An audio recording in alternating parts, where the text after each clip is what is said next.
qua sono sempre esistite, ma ciò che mi sconcerta e mi mette in allerta è quell'indifferenza che sa un po' non ci si aspetta. Se tutti sanno tutto ma fanno di tutto, i valori sono stati fatti fuori dal profitto. Per questo veste il lutto e il resto di stucco, mentre fuori se muori loro tirano dritto. Madri che ammazzano figli, figli che ammazzano padri, preti che stuprano bimbi consacrati da alti prelati, finanze e banche corrotte, stati politici ladri, gente che fotte rifotte ma che se ne fotte dei morti ammazzati. Siamo abituati a abituarci ad ogni cosa, persuasi dai lavaggi e poi distratti da ogni scusa, ignorando chiusi in casa ciò che non ci riguardava, trasformandoci da vittime a sciacalli con la bava.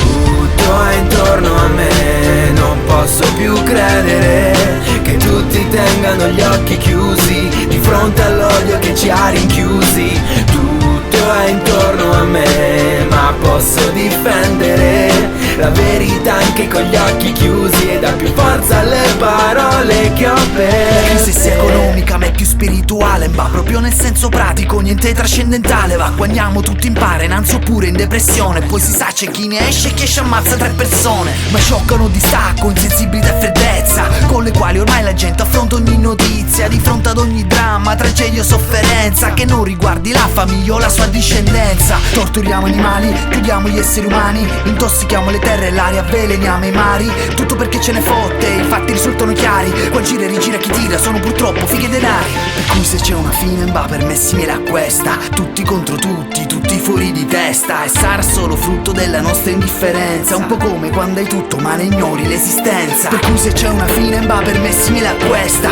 tutti contro tutti, tutti fuori di testa, e sarà solo frutto della nostra indifferenza, un po' come quando hai tutto ma ne ignori l'esistenza. Tutto è intorno a me, non posso più credere che tutti tengano gli occhi chiusi di fronte all'odio che ci ha rinchiusi. Tutto è intorno a me, ma posso difendere la verità anche con gli occhi chiusi e dà più forza alle parole che ho per te.